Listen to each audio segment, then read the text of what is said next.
naman, lumabas na ang sanggol. Isa siyang malusog na batang lalaki, Chidora. Pepe, mamaya na yan. Halika na at kakain na tayo.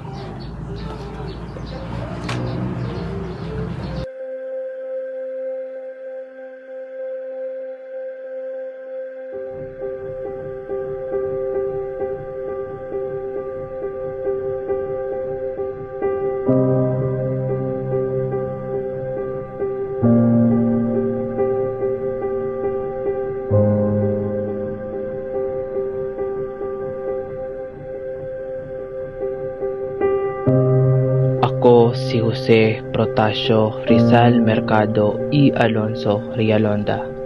Iminulat ako ng aking mga magulang bilang isang relihiyoso, matapat at mapagmahal sa may likha sa atin. Nakagawian din naming pamilya na sabay-sabay na magdasal sa hapagkainan.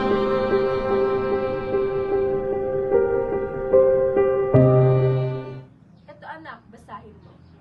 Noong ako'y 3 taong gulang pa lamang ay hinasa na ng aking ina ang kakayahan ko sa pagbabasa. Siya ang nagsilbing unang guro at tagapagpayo sa akin upang ang landas ko'y maging tuwid.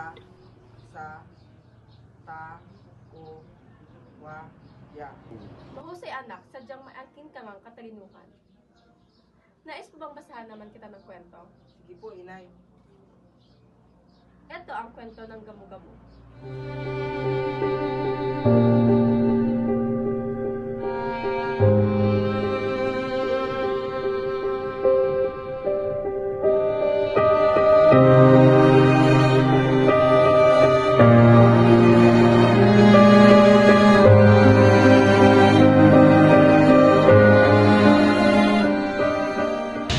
Ikaw, Jose, marunong ka ba magsalita ng Espanyol? Kaunti lang po, guro. Isalitang Latin. Kaunti lang din po, guro.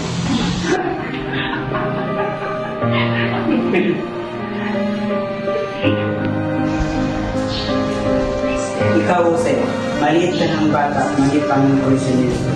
Sa bagay, hindi na ito nakapagtataka sa iyong mga idyo.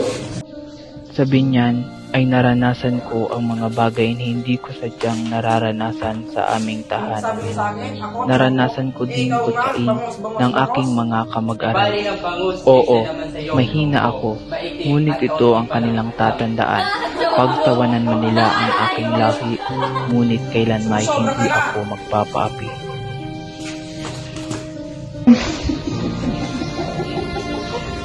Anong kaguluhan ito? Magsitigil kayo!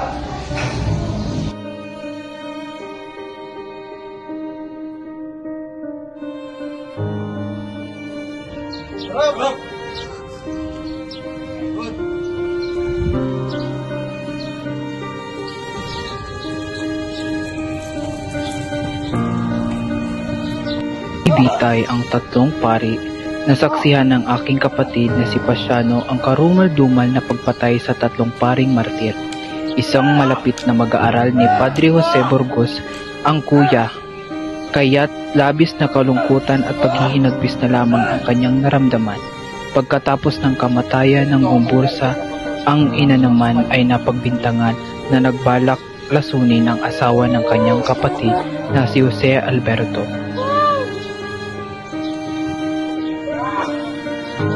Sa wakas ay mating na rin ang araw ng aking pagtatapos. Ako rin ay nakatanggap ng mataas na parangal.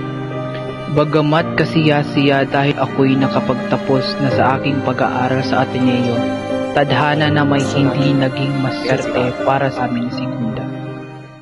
Pepe, nais ko mang ipagpatuloy ang aking pag-ibigan, ngunit ako itinakda ng ikasal kay Manuel. Kung gayoy, sumama ka sa akin. Magpakalayo-layo tayo, Segunda. Nais ko mang ipilit hanggang dito na lang, Pepe. Paalam. Ilang buwan na din ang lumipas simula nang ako'y makapagtapos sa Ateneo. Napagdesisyonan kong kunin pansamantala ang kursong filosofiya at literatura. Habang nag-aaral sa Universidad ng Santo Tomas, ay nakilala ko ang isang mahigpit at kaakit-akit na anak ng aking tiyo Antonio Rivera. Siya'y nagngangalang Leonor Rivera.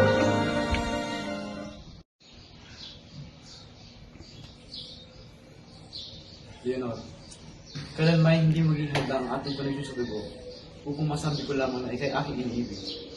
Pero, Sek, paano kung malaman ni Ama ang ating relasyon? Huwag mo sila intindihin. Ang mahalaga, masaya tayo sa ating munting sikreto.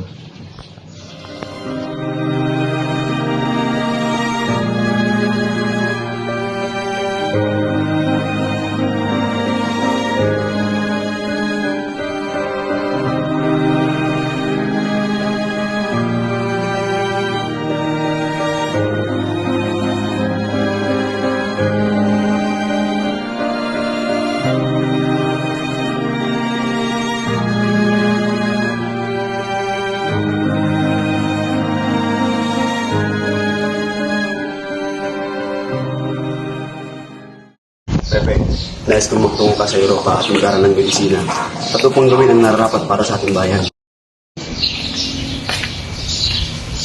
Doon ay matututo ka at malayan mong may pamumuka ang bawal ng pamamahala ng mga Kastila rito. Sa aking paglalakbay, nasilayan ko ang mga naglalakihang gusali at mauuswag na pamumuhay ng mga iba't ibang lahi. Minsan may sumagi sa aking isipan, ano kayang pakiramdam na maging malaya? Malaya sa mga kamay ng mga mapang-abuso, mamalagi sa isang bansang may kasarinlan. Patuloy ko ang aking edukasyon sa Universidad Central de Madrid kung saan kinuha ko ang kursong medisina at sa pagnanais ko ring magamot ang paningin ng aking ina, doon ay malaya ko ring naisulat at nainimbag ang aking mga nobela, ang Noli Me Tangere at El Filibusterismo. Matapos kong mamalagi ng ilang taon sa Europa ay umuwi ako ng Pilipinas dahil hindi ko na matiis ang mga nangyayari sa aming bayan. Nagtatag ako ng samahan, itinawag ko itong La Liga Filipina. Kaya nang inaasahan, nagalit dito ang mga Friday, kaya't ako'y kanilang pinadakip at pinatapon sa dapitan bilang parusa. Good day, Dr. Faisal. I would like to inquire you on health of my stepmother. Please, kindly send them.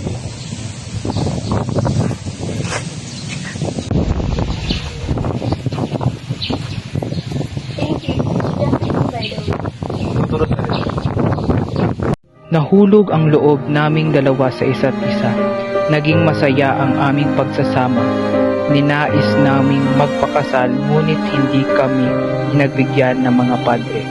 Ngunit gayon pa may nagbunga pa rin ang aming pag-ibig. Subalit mapagbiro ang tadhana, agad niya rin kaming nilisan.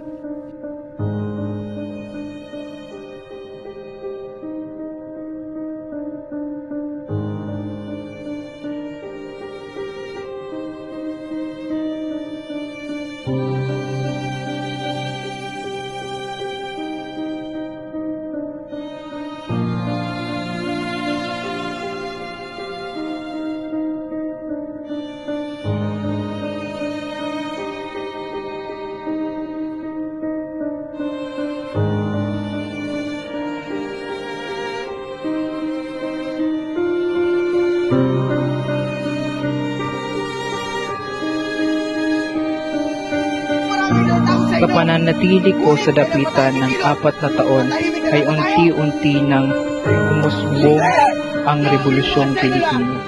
Sa kabila ng himagsikang nagaganap ay napagpasyahan kong bumalik ng Maynila. Doon ay dinakip akong muli at nilitil sa huling pagkakataon. Mabuhay ang Pilipinas! Mabuhay! Mabuhay! Sugar!